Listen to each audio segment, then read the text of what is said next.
Chairman Bernanke, I want to compliment you on your forthrightness.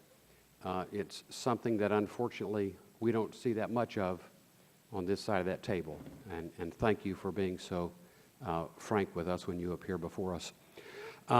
In your statement, it indicated until we see a sustained period of stronger growth creation, we cannot consider this recovery to be truly established.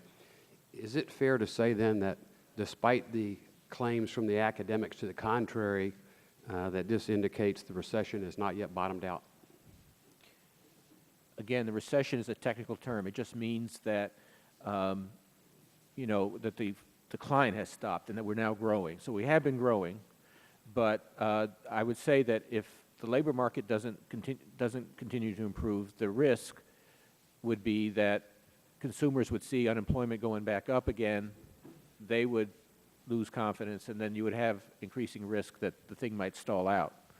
So that's the risk, although I think that risk has declined in the last few months. Okay.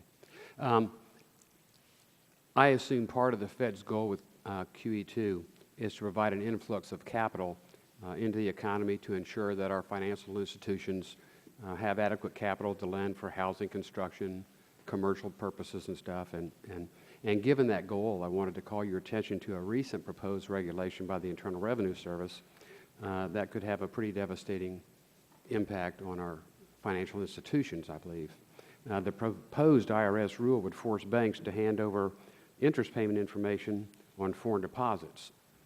There would be no tax on the interest earned, but the IRS would turn this information over to a foreigner's home country, which could have some adverse impacts on people who deposit their money here, which we enjoy using in our economy. The proposed rule could lead to, I'm told, between $200 and $400 billion leaving our country and going to lower tax jurisdictions. Obviously, that could be very harmful to our economy, and just wondered if you agree that this is a bad idea. I mean, I think it was a bad idea in 2001 when it was proposed before, and the administration and Congress opposed it and defeated it. Just wondered if you think it's as bad an idea right now as I do. Well, I hesitate to make a judgment not having read this regulation. It is the case that the United States has recently negotiated with Switzerland to get more information about Americans' bank accounts in Switzerland because a lot of that was being used for tax evasion. I don't know whether this is parallel to that or not, or whether it's related to that or not. So if I could just, you just said I was forthright. I think I'd like to say no comment on this one until I can look at the regulation more carefully. Okay. Given the facts that I'm aware of, and it's a proposed rule at this point, what Switzerland does is Switzerland's business. What we do is our business. I don't want us to be like Switzerland in a great number of ways, and I'll leave it at that. I touch on this second issue because I've had personal stories about it happening in my district, and I know it's not a bad dream, and discussed it with Secretary Geithner yesterday. And that is regulators, basically over-regulation back in our districts, go to a bank to examine a bank and determine that, in their opinion, a performing loan should not be a performing loan, which causes the bank, obviously, to have to take that off their books.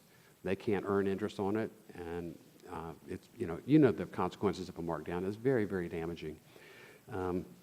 I'm told that the examiners have been directed not to micromanage these lending services, and I just wonder what we can do about it.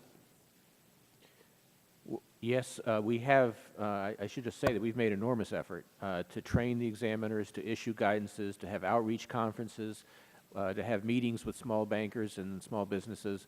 So we're trying real hard. We're trying real hard. I know that maybe on the ground level it doesn't always work, but we are trying hard. What I would recommend to your constituent is to call if it's a Federal Reserve examiner as opposed to OCC or FDIC, we do have an ombudsman who will follow through and without giving the name to the examiners, so they won't you have to worry about any kind of retaliation or anything like that. We will try to follow through if there are specific concerns. So please let us hear from them, and we will see what we can do. You realize how serious a problem that is then, and I'm grateful that you do. Time of the gentleman has expired. The chair now recognizes the gentleman from Massachusetts, Mr. Capuano. Thank you, Mr. Chairman. Thank you, Mr. Chairman, for being here. Before I get to my question, I got to make sure I heard you right on a couple of things. In response to Mr. Frank's question,